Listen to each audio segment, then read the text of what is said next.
नमस्कार, आप देख रहे हैं एबी स्टार न्यूज। मैं हूं आपके साथ सपना वर्मा। वक्त हो चला है अपना उत्तर प्रदेश का। खबर पीलीभीत से है। पीलीभीत में गन्ना मंत्री बने संजय गंगवार का उनके समर्थकों ने भव्य तरीके से स्वागत किया। आपको बता दें कि योगी 2.0 की सरकार में गन्ना और चीनी मिल मंत्री बनने के बाद विधायक संजय सिंह गंगवार के पहली बार अपने पीलीभीत जिले पहुंचे। यहां पर उनके समर्थकों ने ढोल नगाड़ों और आतिशबाजियों के साथ मंत्री का जोरदार स्वागत किया। मंत्री के स्वागत के दौरान अखिल भारतीय हिंदू महासभा के राष्ट्रीय अध्यक्ष ने संजय गंगवार को मुकुट पहनाकर उनका स्वागत किया और तलवार देकर देश को हिंदू राष्ट्र संघ घोषित करने की मांग की। वहीं उनके जिले के सैकड़ों बीजेपी के समर्थक मंत्री के स्वागत में मौजूद रहे।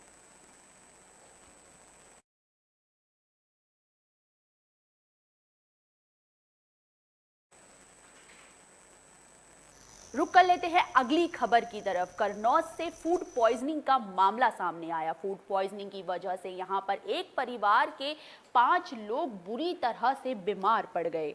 कन्नौज के ठटिया में फूड पॉइजनिंग से एक ही परिवार के 5 सदस्य बीमार पड़ गए, तो वहीं इस दौरान एक मासूम की मौत हो गई। दरअसल कन्नौज के ठटिया से एक चौंका देने वाली खबर सामने आई, जहां एक ही परिवार के 5 लोग बीमार हो गए, जिनको गंभीर हालत में पास के एक नर्सिंग होम में भर्ती कराया गया। जहां लोगों की हालत नाजुक होने की वजह से जिला अस्पताल उन्हें भेज दिया गया। वहां पर बच्ची की हालत गंभीर होने से उसे कानपुर रेफर कर दिया गया। वहीं बताया जा रहा है कि देर रात स्थानीय दुकान से समोसे खरीदकर खाने की वजह से लोग बीमार हुए थे।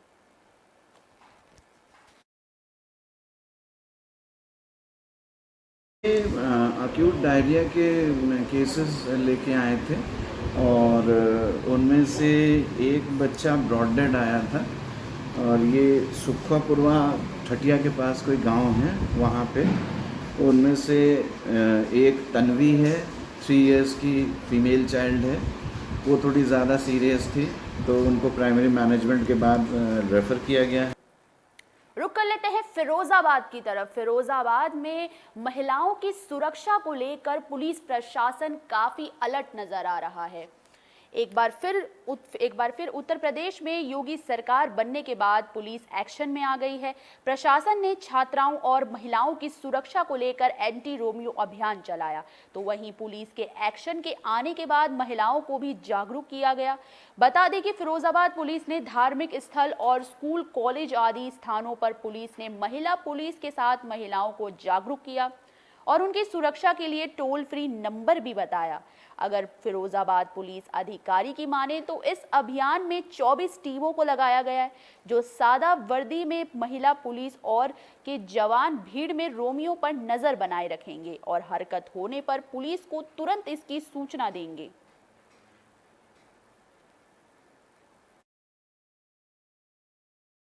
आज महिला सशक्तिकरण के लिए हमने जो अभियान चालू किया है, इसमें हम महिलाएं जो कोचिंग में जो बच्चियां पढ़ती हैं या फैक्ट्रियों में कोई काम करती हैं या खेतों पे कोई महिलाएं काम कर रही हैं, उनको एक जागरूकता की तरह हम एक मैसेज दे रहे हैं कि अगर आपके साथ कोई किसी तरह का शोषण या तो घर पे या तो बाहर, अगर किसी तरह का शोषण हो रहा है तो आपको क्या करना चाहिए। रुक कर लेते हैं मथुरा की खबर की तरफ, जो कि संचारी रोग से जुड़ी है, जिसको लेकर अभियान चलाया जा रहा है। आपको बता दें कि मथुरा जिले में 2 से 30 अप्रैल तक संचारी रोग अभियान चलाया जा रहा है। इसका शुभारंभ कलेक्ट्रेट सभागार में किया गया। मथुरा से कारागार और होमगार्ड्स राज्य मंत्री बने धर्मवीर प्रजापति ने अधिकारियों के साथ समीक्षा बैठक की। बैठक के बाद मंत्री ने जागरूकता रैली को हरी झंडी दिखाकर रवाना किया। उन्होंने अधिकारियों और कर्मचारियों को एक परिवार के रूप में काम करने के लिए प्रोत्साहित किया। धर्मवीर प्रजापति ने कहा कि इस अभियान का व्यापक रूप से प्रचार प्रसार किया जाएगा और उन्हें शहर और ग्रामीण स्तर पर निगरानी रखने के निर्देश दिए गए। साथ ही जन जन को इस अभियान में भागीदार बनाने का सुझाव दिया गया और राज्य मंत्री ने ज्यादा से ज्यादा मिट्टी से बने बर्तनों का उपयोग किए जाने की बात भी कही।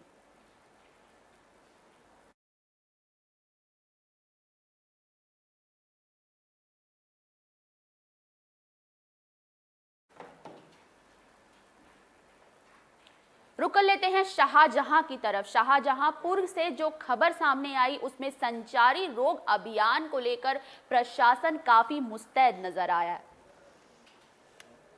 शाहजहांपुर में विशेष संचारी रोग नियंत्रण अभियान को कलेक्ट्रेट ने डीएम ने हरी झंडी दिखाकर शुभारंभ किया। जहां 2 अप्रैल से शुरू हुए विशेष संचारी रोग नियंत्रण अभियान का डीएम उमेश प्रताप सिंह ने हरी झंडी दिखाकर शुभारंभ किया। इस दौरान अभियान की जानकारी देते हुए डीएम उमेश प्रताप सिंह ने बताया कि उपरोक्त अभियान 2 अप्रैल से 30 अप्रैल तक चलेगा। इस अभियान के दौरान शहरी क्षेत्र में मलिन बस्तियों में संचारी रोगों के बचाव के मद्देनजर लोगों को जागरूक किया जाएगा। उन्होंने बताया कि नगर में नगर निगम के सहयोग विशेष सफाई अभियान के साथ साथ संचारी रोग जागरूक किया जाएगा। इस दौरान नगर आयुक्त Santosh Kumar Sharma, CMO doctor SP Gautam, UNICEF से हुदा जहरा सहित कई अधिकारी और कर्मचारी मौजूद रहे।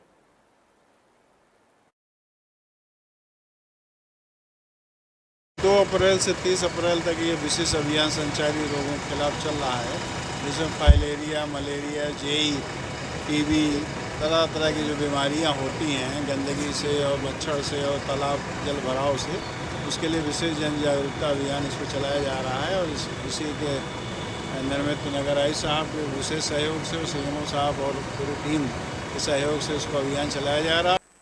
रुक कर लेते हैं अगली खबर की तरफ, जो कि कानपुर से आई। कानपुर में दबंगों के हौसले बुलंद नजर आए। दबंगों ने यहां पर एक परिवार को परेशान किया है। उत्तर प्रदेश को भयमुक्त और अपराध मुक्त बनाने की मुहिम को चलाने वाली पुलिस और की संकल्प पीछे छूटता नजर आ रहा है, तो वहीं अपराधियों के हौसले बुलंद लगातार तेजी से बुलंद हो रहे हैं और उनके जहन से कानून का खौफ साफ तौर पर खत्म दिखाई दे रहा है। ऐसा ही एक मामला कानपुर देहात के अकबरपुर थाना क्षेत्र के एक गांव का है, जहां दबंगों के हौसले इस कदर बुलंद दिखाई दिए कि गांव की रहने वाली एक दलित विधवा और उसकी बेटी को लगातार दबंग अपनी छेड़खानी और दबंगई का शिकार बनाया। इतना ही नहीं, दबंगों की दबंगई से परेशान होकर पीड़िता अपनी बेटी को रिश्तेदारों के घर भेजने को मजबूर हो गई, लेकिन दबंगों ने महिला के घर में घुसकर उसको धमकी दे डाली और कहा कि अपनी बेटी को रिश्तेदारों के घर से बुलवाओ वरना उसको उठा ले जाएंगे। जिसके बाद महिला ने पुलिस कप्तान से न्याय की गुहार लगाई और महिला संबंधित मामले की गंभीरता को देखते हुए तत्काल प्रभाव से संबंधित धाराओं में 4 लोगों के खिलाफ शिकायत दर्ज की। इस दौरान पुलिस ने कहा कि जल्द से जल्द महिला के साथ इस तरह के व्यवहार करने वालों को गिरफ्तार कर लिया जाएगा।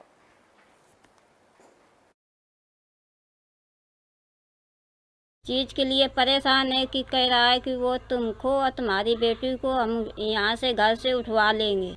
हमारे घर पे आए थे तो ये लोग गाली गलौज कर रहे थे, छेड़छाड़ कर रहे थे और कहते थे कि फिर इसी की वजह से मम्मी ने भेज दिया था रिश्तेदारी में। थाना अकबरपुर के लालपुर चौक के क्षेत्र के कंधिया गांव में से एक महिला ने प्रार्थना पत्र दिया है कि उसकी लड़की को एक लड़का उसका पड़ोसी छेड़ता था।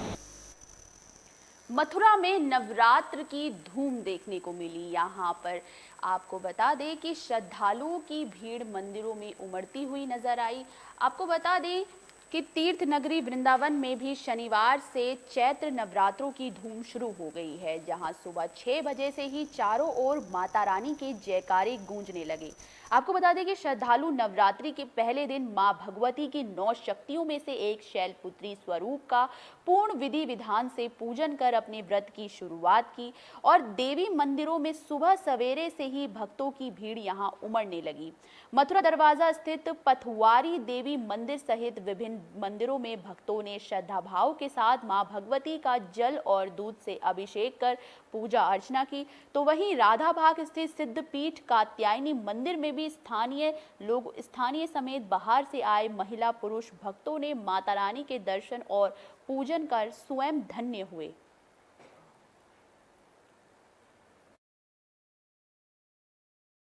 आज से ही हमारा नया संवत्सर शुरू हो रहा है, इसी को ही हमें मनाना चाहिए। नया साल जो मनाया जाता है वो हिंदुओं का नहीं है, वो तो विदेशियों का है। आज से ही हमारी माता रानी के 9 दिन प्रारंभ हो रहे हैं और यह हमारे लिए बहुत ही शुभ दिन है। रुक कर लेते हैं गाजियाबाद की तरफ। यहाँ से खबर आई कि महाराज कृष्ण कश्मीर को लेकर काफ़ी भावुक नजर आए। आपकी जानकारी के लिए बता दें कि खबर गाजियाबाद के शालीमार गार्डन इलाके में माता खीर भवानी का मंदिर है, जो मंदिर कश्मीरी पंडितों ने बनवाया था। मंदिर के नज़दीक के इलाके में बड़ी संख्या में कश्मीरी पंडित रहते हैं। मंदिर से तकरीबन 1.5 किलोमीटर दूर कश्मीरी पंडित महाराज कृष्ण कौल का घर है। आपको बता दें कि कृष्ण कौल लंबे समय से समाज सेवा से जुड़े हैं। कश्मीर में हालात अमानवीय और बदतर हुए तब हजारों कश्मीर पंडितों ने जान बचाने के लिए पलायन किया था। कश्मीरी पंडित महाराजा कृष्ण कौल ने बताया कि जब कश्मीर पंडितों के खून से लाल हो गई थी, उस वक्त अपने परिवार के साथ करीब 10 परिवार से 35 से अधिक लोगों के साथ पलायन करने पर मजबूर हो गए। उन्होंने बताया कि जब हालात बिगड़े तो जान बचाकर निकलना पड़ा। तब वो सोने के जेवर, पैसे, कीमती सामान सब कुछ छोड़ आए, लेकिन उर्दू में लिखी गीता को वो अपने साथ ले आए। कौल बताते हैं कि उर्दू की गीता से उनका 1960 से चोली दामन का वास्ता है। अगर उर्दू में लिखे गीता व कश्मीर में छोड़ आते तो शायद आज भी उनका मन तड़पता।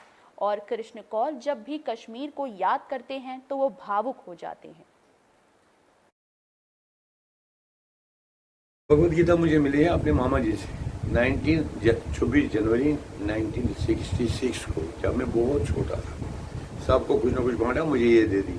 तो मुझे बड़ी इंटरेस्ट बढ़ गई इसके साथ। धीरे धीरे मैं सुबह शाम ये पढ़ता गया, तो मेरे आप फिर मैं इसका वो नशा सा रह गया, इसके बगैर मैं रह नहीं सकता हूँ।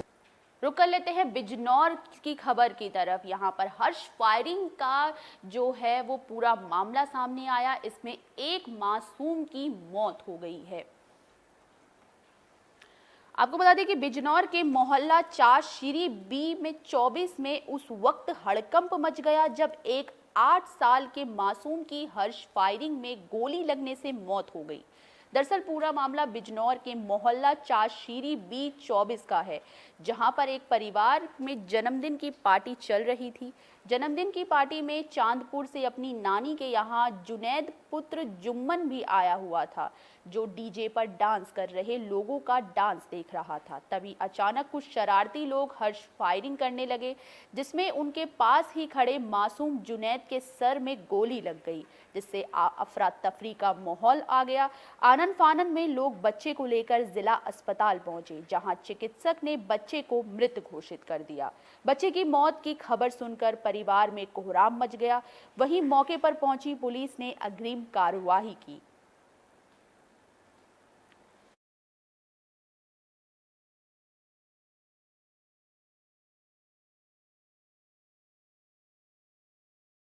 ये भैया बच्चा चला गया, वहाँ प्रोग्राम हमारे घर पर आया हुआ था। अब ये चला गया, बच्चे तो चले जाते हैं, तो वहाँ फायर वैर हुआ तो गोली लग गई। कितना राउंड फायरिंग हुई है वहाँ पर? कम से कम 2-3 तो हुए होंगे। पता नहीं चला, नहीं किसी और के तो नहीं लगी, पर पता नहीं चला। जब डीजे बज रहा था, डीजे की आवाज़ में तुम्हें पता कि कहाँ पे आवाज़ आती। बुलेटिन के आखिर में रुक कर लेते हैं आगरा की तरफ। आगरा से चौंका देने वाला हत्याकांड सामने आया। एक युवक की यहां पर गोली लगने से हत्या हो गई। आपको बता दें कि आगरा के थाना डौची क्षेत्र के बरौली गुज्जर खादर में उस वक्त हड़कंप मच गया जब पुरानी रंजिश में कुछ लोगों ने युवक को गोली मारकर मौत के घाट उतार दिया। वहीं इस मौत की खबर सुनकर परिजनों में कोहराम मच गया। घटना की सूचना पाकर मौके पर पहुंची पुलिस के आला अधिकारियों ने शव को पोस्टमार्टम के लिए भेजा और पुलिस परिजनों की तहरीर के आधार पर मामले में जुट गई।